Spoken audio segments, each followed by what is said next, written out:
সর্বপ্রথম যে সন্তানের হক সেটি হলো একটা সন্তানের জন্য একটা বাবা একটা দিনদার একটা সালেহীন নেককারিনী মা নির্বাচন করা।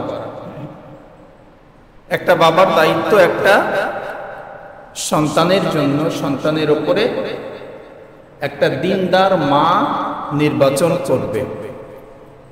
বিবাহের পূর্বে আমরা যে বিষয়গুলো দেখে থাকি এর মধ্যে সবচেয়ে বেশি প্রায়োরিটি, সবচেয়ে বেশি গুরুত্ব আপনাকে যে বিষয়টি দিতে হবে সেটি হলো আপনি যে মেয়েটাকে বিবাহ করছেন তার মধ্যে দিনদারিতা, আল্লাহ ভীরুতা কেমন আছে এই বিষয়টা লক্ষ্য করা। এটা আপনার সন্তানের অধিকার আপনার উপরে। আমরা সামনে ইনশাল্লাহ এই বিষয়ে বিস্তারিত আলোচনা আছে। কেমন মেয়ে বিয়ে করবেন, কেমন ছেলের হাতে আপনার মেয়েকে দিবেন, কেমন পুত্রবধূ আপনি ঘরে নিয়ে আসবেন, এই সকল বিষয়ে আমরা সামনে ইনশাল্লাহ আলোচনা করব। ব্যাপক আলোচনা আছে। তাহলে এক নাম্বার দায়িত্ব একটি সন্তানের জন্য, একটি সন্তানের অধিকার, বাবা মার প্রতি অধিকার হলো যে একটা দিনদার মা নির্বাচন করা। দুই নাম্বার, সন্তান দুনিয়াতে আসার পূর্বে যে মিলনের মাধ্যমে দুনিয়াতে সন্তান আসে, এই মিলনের সময় নবী করিম সাল্লাল্লাহু আলাইহি ওয়াসাল্লাম আপনাকে আমাকে একটি দোয়া শিখিয়েছেন, এই দোয়াটি পাঠ করা। নবী করিম সাল্লাল্লাহু আলাইহি ওয়াসাল্লাম তার হাদিসের মধ্যে বলেন, তোমরা একান্ত সময় যখন অতিবাহিত করবে এর পূর্বে আল্লাহর নাম নিয়ে শয়তান থেকে আল্লাহর কাছে ওয়াসওয়াসা চেয়ে তোমরা সহবাস শুরু করবে। এজন্য আমরা সহবাসের যে দোয়া আছে এই দোয়াটি অবশ্যই আমল করব, পাঠ করব। দোয়াটি হলো বিসমিল্লাহি আল্লাহুম্মা জান্নিবনাশ শায়াতিন ওয়া জান্নিবিশ শাইতান মা রাযাকতানা। এই দোয়াটি আমরা মুখস্থ করব এবং আমল করব ইনশাআল্লাহ। এরপরে একটি সন্তানের হক হলো তার বাবার প্রতি যে সন্তানের জন্য সে হালাল রুজির ব্যবস্থা করবে, হালাল অর্থ উপার্জন করবে। সন্তানের জন্য হারাম কোনো অর্থ সে উপার্জন করবে না, সন্তানের জন্য হারাম অর্থ সে ব্যয় করবে না। যেহেতু নবী করিম সাল্লাল্লাহু আলাইহি ওয়াসাল্লাম তার হাদিসে বলেন, লা ইয়াদখুলুল জান্নাতা জাসাদুন গুযিয়া বিল হারাম। ওই শরীরটা জান্নাতে প্রবেশ করবে না যে শরীরটা হারাম দিয়ে গঠিত। যে শরীর হারাম দিয়ে গঠিত সেই শরীরটা জান্নাতে প্রবেশ করবে না। এজন্য আপনার সন্তানের অধিকার হলো যে আপনি তার যে ভরণ পোষণ যে অর্থ দিয়ে করবেন, যে সোর্সে আপনি টাকা ইনকাম করবেন, এটা যেন অবশ্যই হালাল হয়। হারাম হলে ওই সন্তান দুনিয়াতেও আপনার কাজে আসবে না, পরকালেও ওই সন্তান দিয়ে কোনো উপকার আপনি পাবেন না। এই দুনিয়াতে অনেক এরকম উদাহরণ আছে ভাই, যে বাপ সারা জীবন মানুষের প্রতি জুলুম করে, অন্যায় করে, অত্যাচার করে হারাম পথে টাকা ইনকাম করেছে, তাদের সন্তানগুলো একটাও মানুষ হয় নাই। কথা ঠিক কিনা? অনেক এরকম উদাহরণ আছে। অনেক টাকার মালিক, অনেক অর্থ সম্পত্তির মালিক, কিন্তু ওই টাকা পয়সাগুলো হালাল পথে উপার্জন করে নাই। এই দুনিয়াতেই তাদের সন্তানগুলো আর কাজে আসে নাই। ওই সন্তান দিয়ে তারা উপকৃত হয় নাই, ওই সন্তানগুলো নষ্ট হয়ে গেছে। এজন্য আপনার সন্তানের অধিকার হলো আপনার উপরে যে আপনি হালাল অর্থ উপার্জন করবেন, তাদের জন্য হালাল অর্থ ব্যয় করবেন। আল্লাহ রাব্বুল আলামিন আমাদেরকে তৌফিক দান করুন, বলছি আমিন। 4 নম্বর দায়িত্ব, আপনার সন্তান যখন ভূমিষ্ঠ হবে আপনার সন্তানের ডান কানে আজান এবং বাম কানে আকামত দেওয়া। নবী করিম সাল্লাল্লাহু আলাইহি ওয়াসাল্লামের প্রিয় নাতি হযরতে হাসান রাদিয়াল্লাহু তাআলা আনহু যখন জন্মগ্রহণ করেন, উনি ওনার নাতির ডান কানে আজান এবং বাম কানে ইকামত দিয়েছেন। এই হাদিস দ্বারা প্রমাণিত। এজন্য আমাদের ঘরে যখন সন্তান আসবে আমরা আমাদের সন্তানদের ডান কানে আজান দিব আর বাম কানে ইকামত দিব। এটা বাবা মা দাদা এবং বড় ভাই আত্মীয় স্বজন যারা আছে তারা করলে ভালো। যদি না কেউ থাকে আপনি মসজিদের ইমাম সাহেবকে বা অন্য কোনো মানুষকে দিয়ে নিতে পারেন। এই আজানটা মেয়েরাও দিতে পারে, এই আজান মেয়ে মানুষও দিতে পারে। এই আজানের উদ্দেশ্য হলো যে আপনার সন্তানটা দুনিয়াতে আসলো, আসার সঙ্গে সঙ্গেই তাকে তাওহীদের একটা বাণী তার কানে পৌঁছিয়ে দিলেন, একত্ববাদের একটা বাণী তাকে বুঝিয়ে দিলেন, তার কানে পৌঁছিয়ে দিলেন যে আল্লাহ এক, অদ্বিতীয়, আল্লাহর হুকুম মান্য করা, এই বিষয়টা তার কানে পৌঁছিয়ে দিলেন। এই উদ্দেশ্য হলো এইটা। এজন্য আমাদের যাদের সন্তান ভূমিষ্ঠ হবে, আমাদের সন্তানদের ডান কানে আজান এবং বাম কানে আকামত দিব ইনশাআল্লাহ। এরপরে 4 নম্বর যে কাজটি করব সেটা হলো তাহনিক করা। এটি আরবি শব্দ। এর ব্যাখ্যা হলো কোনো সন্তান যখন দুনিয়াতে আসবে, দিনদার, আল্লাহওয়ালা, বুজুর্গ, আলেম ওলামা যারা সমাজে আছে তারা একটি খেজুর মুখে নিয়ে চাবাবে। চাবানোর পরে ওই যে খেজুরের যে লালাটা হচ্ছে এটা সন্তানের মুখে দিয়ে দিবে এবং একটা খেজুরের একটা অংশ দিয়ে দিবে। যদি এটা সম্ভব না হয় তাহলে মুখে মধু দিবে। এটা হাদিস দ্বারা প্রমাণিত। বুখারী শরীফের 2909 নম্বর হাদিস। নবী করিম সাল্লাল্লাহু আলাইহি ওয়াসাল্লাম হযরত আবু বকর সিদ্দিক রাদিয়াল্লাহু তাআলা আনহুর কন্যা আসমা রাদিয়াল্লাহু তাআলা আনহার যখন সন্তান হয় তো স্বয়ং নবীজি ওই সন্তানের নবজাতকের এই তাহনিক করেছিলেন। এটি আজকে বিজ্ঞান দ্বারা প্রমাণিত। বিজ্ঞান বলছে একটা সন্তান যখন মায়ের গর্ভে থাকে তখন সে নির্দিষ্ট একটি জায়গার মধ্যে থাকে আর তার খাবারটা মায়ের নাড়ি দিয়ে সরবরাহ হয়ে থাকে। ওই সন্তান যখন দুনিয়ার বুকে আসে সে কান্নাকাটি করে, হাত পা নড়াচড়া করে, তার এনার্জির প্রয়োজন হয়। আপনি তো তার মায়ের নাড়টা কেটে দিয়েছেন, তার খাবার তো আর আসছে না, তার এনার্জির প্রয়োজন, শক্তির প্রয়োজন। যখন খেজুর তার মুখে যাবে এটি একটি শক্তির উৎস। এটা আজকে বিজ্ঞানও প্রমাণ করেছে। এজন্য আমরা আমাদের সন্তানদেরকে এই কাজটা করব। যারা দিনদার আল্লাহওয়ালা, এখন অনেক মানুষ বুজুর্গ দুনিয়াতে আছে, তাদেরকে দিয়ে এই কাজটা আমরা করিয়ে নিব। যদি না হয়, ওটুকু না পান, তাহলে মধু তাদের মুখে একটু দিয়ে দিব। যদি বেশি দিলে একটা সমস্যা হয়, বাচ্চারা পায়খানা করে, ডাক্তার মানা করে, পরিমাণ মতো আমরা দিব। এই বিষয়টা খেয়াল রেখে ইনশাল্লাহ এই সুন্নতটা আমরা পালন করব। এরপরে 5 নাম্বার হক আপনার সন্তানের আপনার উপরে একটা ভালো নাম তার জন্য রাখবেন, ভালো নাম রাখবেন। আজকের আমাদের সমাজের আমাদের সন্তানদের নাম শুনলে অনেক সময় হাসি পায় যে মানুষ কি নাম রাখে। একটা মানুষের বয়স 50 বছর 60 বছর, নাম বাবু। নাম আছে না? বাবু নামের মানুষ নাই? এই সমাজে হয়তো আছে, আমি আপনাকে বলছি না, অন্য সমাজের মানুষের কথা বলছি। হ্যাঁ, একজন মেয়ে বয়স 50-60, নাম বেবি। তো বেবি আর বাবু কাকে আমরা বলি? যারা মাসুম বাচ্চা ছোট তাদেরকে বলা হয় বেবি, বাবু। কিন্তু একটা মানুষ 60 বছর বয়স, সে এখনো বাবু আর বেবি। এই কোয়ালিটির নামগুলো আমরা রাখবো না। নাম রাখার ক্ষেত্রে আমরা অবশ্যই খেয়াল রাখবো যে নামটি রাখছি এই নামের অর্থ কি। অনেকে একটা ভুল করি, পবিত্র কোরআনুল কারীমের অনেক ওয়ার্ড থেকে নাম বের করি, অনেক ওয়ার্ড থেকে আমরা নাম বের করি, কিন্তু এই ওয়ার্ডের অর্থ কি, মানে কি, এই বিষয়টা আমরা খেয়াল করি না। আগে আপনাকে মানেটা জানতে হবে, কেননা আল্লাহ রাব্বুল আলামিন পবিত্র কোরআনুল কারীমে নানান বিষয় কথা বলেছেন, অনেক বিষয় কথা বলেছেন। এখন আপনি একটা ওয়ার্ড বেছে রাখলেন, ধরেন আয-যানিয়া ওয়াজ-যানি, ওয়াকাতাবনা আলাইহিম ফিহা আন্না নাফসা বিন-নাফসি, এরকম বহুত ওয়ার্ড আছে। আয-যানিয়াতু ওয়াজ-যানি, এখানে আল্লাহ বলছেন জেনাকারিনী নারী, জেনাকার পুরুষ। এইভাবে অনেক ওয়ার্ড আছে। তখন একজন মানুষ যদি ওই ওয়ার্ডটা ব্যবহার করে যে এটা তো কোরআনের আয়াত, আয-যানিয়াত, আমি আমার মেয়ের নাম জানিয়া রাখি, তো বিষয়টা কি দাঁড়াবে? অর্থটা কি দাঁড়াবে? জেনাকারিনী নারী। এরকম অনেক ভুল আমরা করে থাকি। এই সমস্যার সমাধানগুলো পরে আবার করতে হয়। এজন্য আমরা নাম রাখার ক্ষেত্রে অবশ্যই আল্লাহ রাব্বুল আলামিনের যে গুণবাচক নামগুলো আছে এইখান থেকে আমরা নাম নিব, বা বিভিন্ন মনীষীর যে নামগুলো আছে এখান থেকে নাম নিব।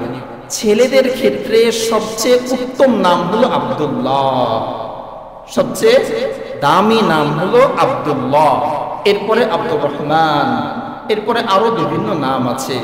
এজন্য আমরা আমাদের সন্তানদের নাম অবশ্যই ছেলে হলে এই নামগুলো রাখার চেষ্টা করব। এখন একটা সমস্যা দেখা যায় বেশ কিছু সমাজে, বেশ কিছু পরিবারে, যে হুজুর আমার পরিবারে আব্দুল্লাহ আছে, আব্দুর রহমান আছে, আমি কি করব? একাধিক থাকলে সমস্যা কি? আমার বাড়িতে 3টা আব্দুল্লাহ, আমার বাড়ির কথাই বলছি, আমার পরিবারে 3টা আব্দুল্লাহ, ওই আমরা তো ডাকছি। আমি যখন কোনো আব্দুল্লাহকে ডাকি মিন করে, সে বুঝতে পারে যে আমি কাকে ডাকছি। আমার সম্বন্ধীর ছেলে সেও আব্দুল্লাহ, আমার ছেলে সে আব্দুল্লাহ, আর একটা পরিবার বাসায় ভাড়া আছে, ও ওনার সন্তানের নাম আব্দুল্লাহ রাখল, এই তো এসে। তবে কই আমাদের তো সমস্যা হচ্ছে না। এজন্য আমরা অবশ্যই এই নামগুলোর দিকে খেয়াল রাখবো। দুনিয়াবি নাম এটা কিন্তু চেঞ্জ হয়েছে, একসময় অনেক ছিল, আস্তে আস্তে আমরা বুঝে আসছে, আমাদের বুঝছি, আমরা কিন্তু নামটা ভালো রাখছি। এরপরে আমরা চেষ্টা করব আমাদের নবজাতক শিশুদের নামগুলো ভালোভাবে রাখার জন্য। আল্লাহ রাব্বুল আলামিন কিয়ামতের ময়দানে মানুষকে মাফ করার জন্য যখন কোনো ওয়ে পাবে না, কোনো উৎস, কোনো মাধ্যম পাবেন না, তখন আল্লাহ বান্দার নামের দিকে খেয়াল করবে যে আমার এই বান্দার নামটা কি ছিল। তার নাম যদি ভালো হয়, গুণবাচক নাম হয়, অনেক মানুষকে আল্লাহ নামের ওসিলাতেও মাফ করে দিবেন, অনেক মানুষকে আল্লাহ নামের ওসিলাতেও মাফ করে দিবেন। এজন্য ভাইরা আমার, আমাদের সন্তানদের, ছেলেদের নাম এইভাবে রাখবো। মেয়েদের অনেক গুণবাচক সুন্দর সুন্দর নাম আছে, তাদের নামগুলো রাখবো ইনশাআল্লাহ। এরপরে 6 নাম্বার যে কাজটি আমরা করব আমাদের সন্তানদের জন্য, সন্তান দুনিয়াতে আসার পরে তাদের জন্য আকিকা করব। আকিকা এর বিষয়ে বেশ কিছু কথা আছে। সন্তান যদি ছেলে হয় তার জন্য 2টা খাসি বা বকরি বা গরু দিতে পারেন আপনার অ্যাভেলিটি, আপনার আর্থিক অবস্থা অনুযায়ী, আর মেয়ের জন্য 1টা। এখন বিষয় হলো এই আকিকা আমি কয় দিনে দিব? আকিকা 7 দিনের দিনে দেওয়া উত্তম, মুস্তাহাব। 7 দিনের দিনে সন্তানের যে দিন 7 দিন বয়স হবে সেই দিনে আকিকা করা উত্তম। যদি আপনি 7 দিনে করতে না পারেন তাহলে 14 দিন, 21 দিন, এরপরে আপনার সারা জীবনে যখন পারবেন আকিকা সন্তানের নামে করবেন। তাহলে মেয়ের জন্য 1টা আর ছেলের জন্য 2টা। এখন এখানে আরেকটা সমস্যা, কিছু কিছু মানুষের প্রশ্ন আমাদের কাছে আসে যে আমার একটা সন্তান মারা গিয়েছে, তার কি আকিকা করা লাগবে কিনা? আকিকার মূল উদ্দেশ্যটা আগে আপনার জানা লাগবে যে আপনি আকিকা কেন করছেন। আকিকার মূল উদ্দেশ্য হলো আপনার সন্তান দুনিয়াতে এসেছে, তার উপরে আসমানি জামিনি বালা মুসিবত যেন না হয়, এই মালা মুসিবত কাটানোর জন্য আকিকা করা।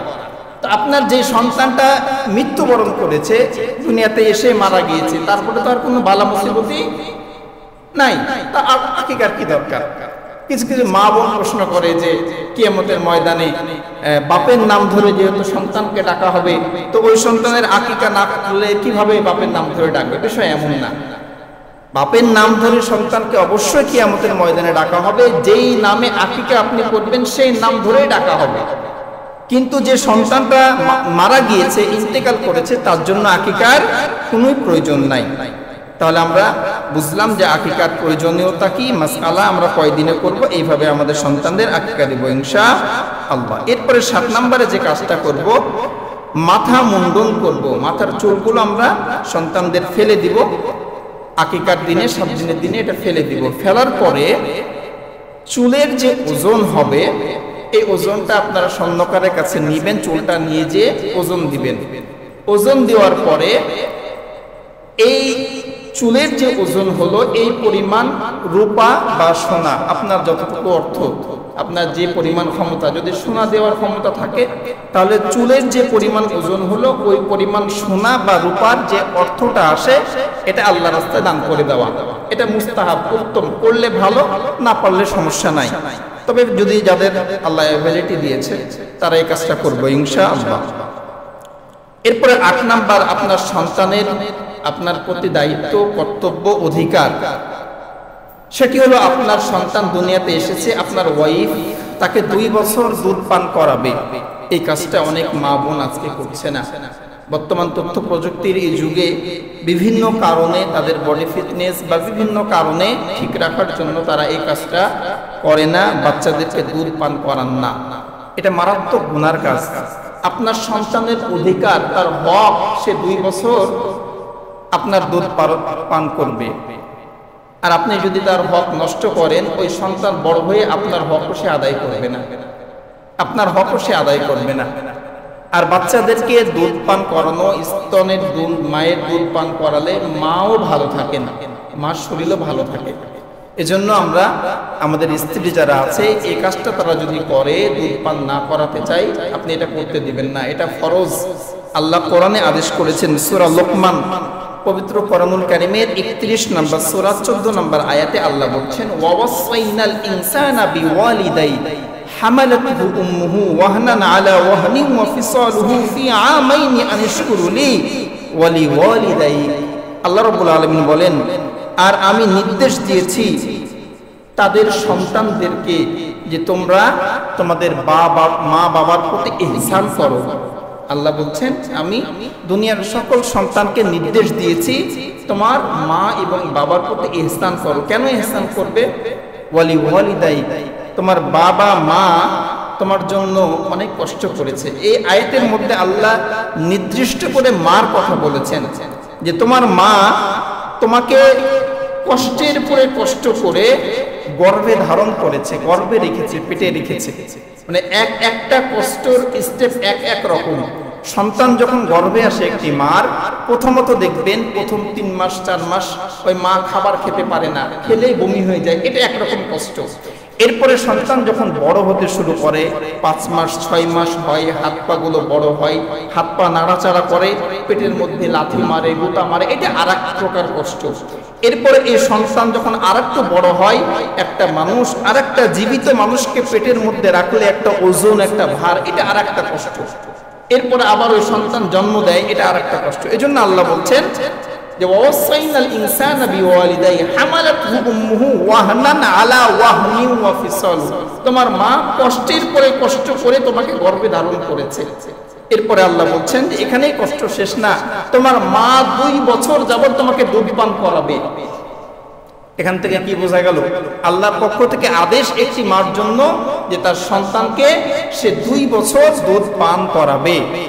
এই কাজটা আমাদের মা বোনরা যদি কেউ না করে, তাহলে আমরা অবশ্যই তাদেরকে বাধ্য করব, তারা যেন অবশ্যই তার সন্তানকে অবশ্যই 2 বছর দুধ পান করান। 8 নাম্বার। 9 নাম্বার, আপনার সন্তানের আপনার উপরে অধিকার, হক, যে আপনার সন্তানকে আপনি লালন পালন করবেন। তাদের যে খরচগুলো আছে, এই খরচ মানে ব্যয় যে ভারটা আছে, এটা আপনি পালন করবেন, এটা তার অধিকার। আপনি সন্তান দুনিয়াতে জন্ম দিলেন, এই সন্তানের প্রতি আপনার দায়িত্ব হলো এই সন্তানকে লালন পালন করা, তার ভরণ পোষণ করা, এটা আপনার দায়িত্ব। এই দায়িত্ব শুধু শেষ না, আপনার সন্তানের যে নিত্য প্রয়োজনীয় খরচগুলো, প্রতিদিনের যে খরচগুলো আপনি করছেন, এটা করার জন্য আল্লাহ রাব্বুল আলামিন আপনাকে সদকায়ে জারিয়া, মানে অর্থটা দান করার সওয়াব দান করবেন। আপনি আপনার পরিবারের জন্য 10 টাকা খরচ করলেন, বাজার করে নিয়ে আসলেন, আনুষঙ্গিক সব খরচ করলেন, যত অর্থ খরচ করলেন, অর্থগুলো দান করলে যে পরিমাণ সওয়াব হতো, ওই পরিমাণ সওয়াব আল্লাহ আপনাকে দিবেন। সুবহানাল্লাহ। এজন্য আমরা আমাদের পরিবারের উপরে খরচ করার সময় কৃপণতা করব না, মধ্যম পন্থা অনুযায়ী আমরা খরচ করব ইনশাআল্লাহ। এরপরে 10 নাম্বার, কন্যা সন্তানের উপরে এক্সট্রা ভাবে নজর রাখা, খেয়াল রাখা, তাদের ব্যয়, তাদের খরচের বিষয় এক্সট্রা ভাবে নজর রাখা। 11 নাম্বার, আপনার বাচ্চাকে আপনি দ্বীন শিক্ষা দিবেন। আপনার বাচ্চা যখন একটু বড় হবে, তার প্রথম শিক্ষাটা হবে কালেমা। তার প্রথম শিক্ষা কি হবে? কালেমা হবে। নবী করিম সাল্লাল্লাহু আলাইহি ওয়াসাল্লাম তার হাদিসে বলেন, কথা যদি কালেমা হয়ে যায়, আল্লাহ রাব্বুল আলামিন তার পুরো জীবনের আর কোনো হিসাব নেবেন না। সুবহানাল্লাহ। তাহলে আমাদের কর্তব্য, দায়িত্ব কি হবে? আমার সন্তানের জবান দিয়ে প্রথম কথা যেন কালেমা আসে, আল্লাহর নাম সে যেন উচ্চারণ করতে পারে। এজন্য আমার বাচ্চাদের কানে কানে বা তাদেরকে এই তাকরির দেওয়া, এই শিক্ষা দেওয়া যে সে যেন প্রথম কথা কালেমা উচ্চারণ করতে পারে। এরপরে সে যখন বড় হবে আস্তে আস্তে তাদেরকে দিন শিক্ষা দেওয়া। আপনার সন্তানকে আপনি যদি দিন শিক্ষা দেন, কোরআন হাদিস সম্পর্কে বুঝান, কোরআন হাদিসের জ্ঞান তার মধ্যে দিয়ে দেন, এরপরে দুনিয়ার সকল জ্ঞান সে অর্জন করুক, তাতে কোনো সমস্যা নাই।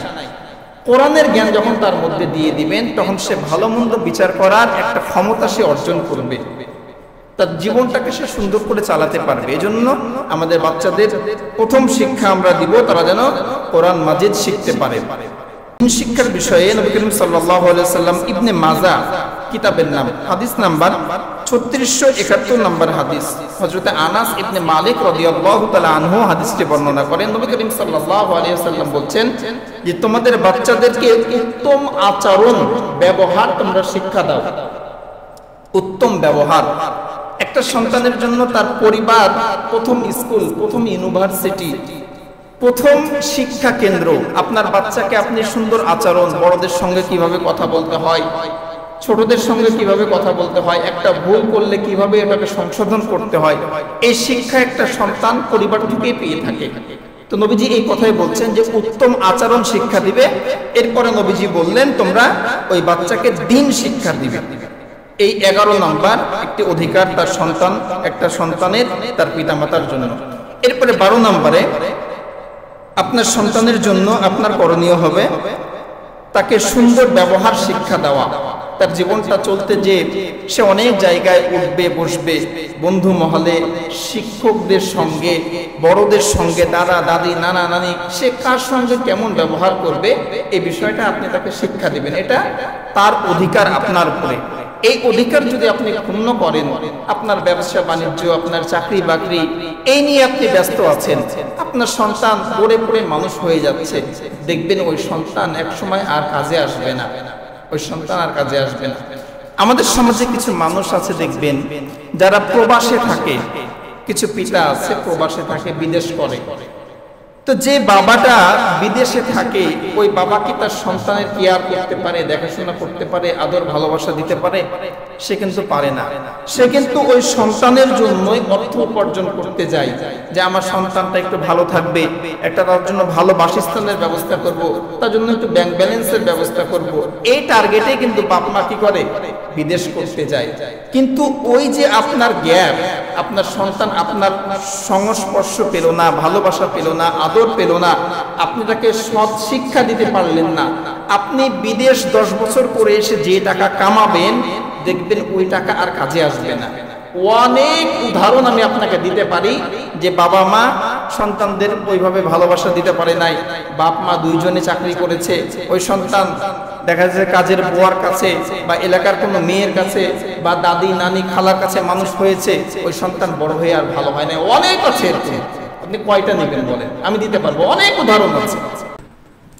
এই জন্য ভাই, সন্তানের জন্য অর্থের পাহাড় না গড়ে সন্তানকে অর্থ বানাতে হবে।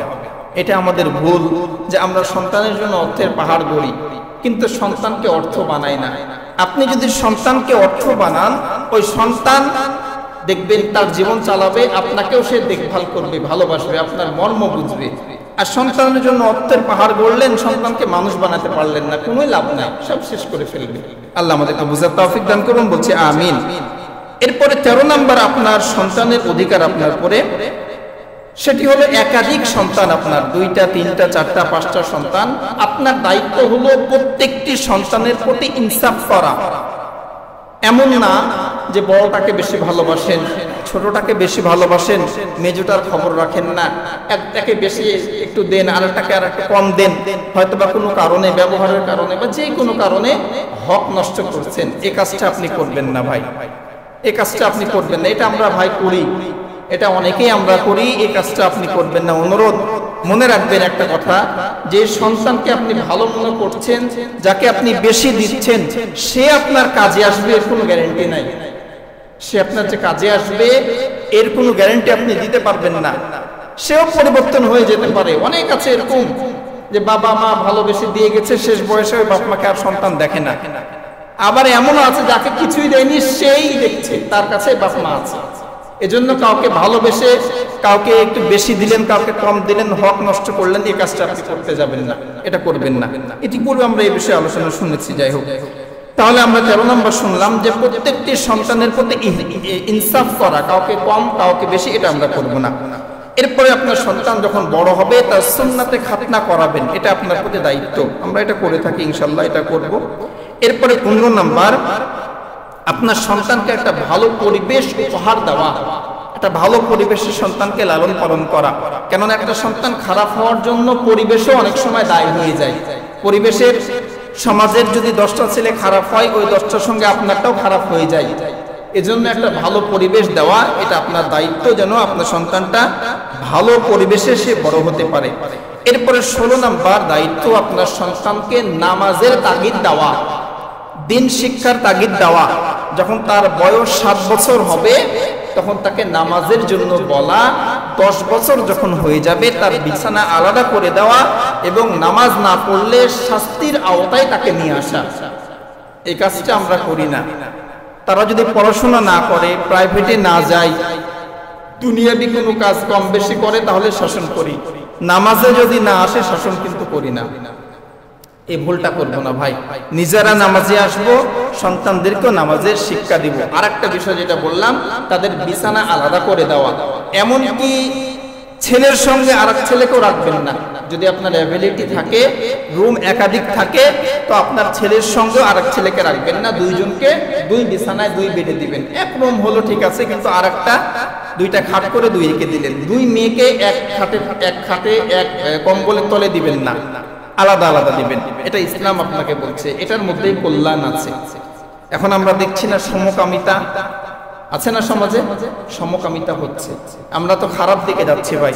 এজন্য আমরা এই বিষয়গুলো কেয়ার করব যে আমার ছেলে, আমার মেয়ে আস্তে আস্তে বড় হচ্ছে, সে কার সঙ্গে উঠছে, সে কার বন্ধু, কার বান্ধবী, এগুলো আমরা খেয়াল রাখবো।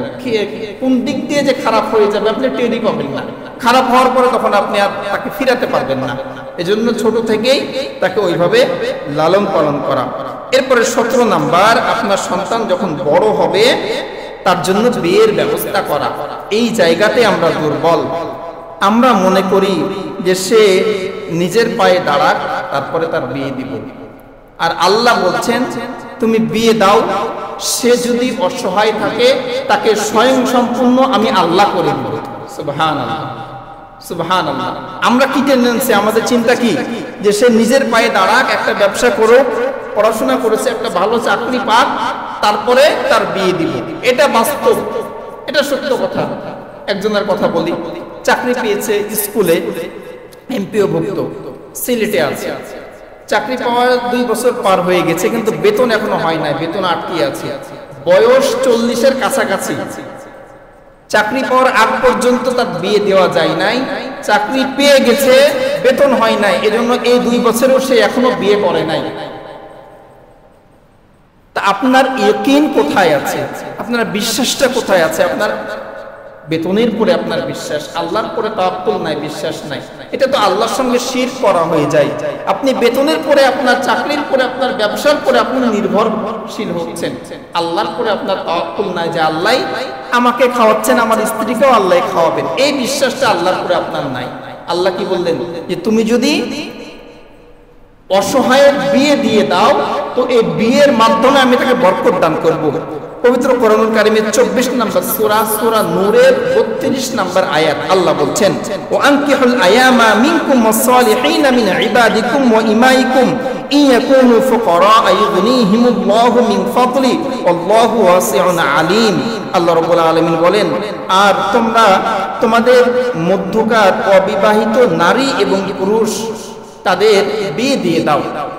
যদি তারা অসহায় থাকে, যদি তারা অর্থহীন থাকে, তো আমি আল্লাহ তাদেরকে অর্থ দান করব, আমি তাদেরকে স্বয়ং সম্পূর্ণ করে দিব। আমি আল্লাহই তো সবকিছুর প্রাচুর্যের মালিক, আমি আল্লাহই তো সবকিছুর মালিক। এজন্য আমরা এই ভুলটা করব না। শুনেন, আপনার যদি ক্ষুধা পাই, ক্ষুধা পেয়েছে, খিদা লেগেছে, তো আপনার কাছে যদি হালাল কোনো খাবার না থাকে, হারাম কোনো খাবার থাকে, প্রচন্ড ক্ষুধা, আপনি কি করবেন? হারামের দিকে মুখ দিবেন না? কথা বলেন, যাবেন না? আপনার সন্তানের বিয়ের বয়স হয়ে গেছে, তাকে আপনি বিয়ে দিয়ে হালাল স্ত্রী যখন এনে দিবেন না, ও তখন হারামের দিকে মুখ দিবে, আর এই দায়ভার আপনার উপরে এসে পড়বে। কেননা আপনি বাপ, আপনি গার্জেন, আপনি বড় ভাই।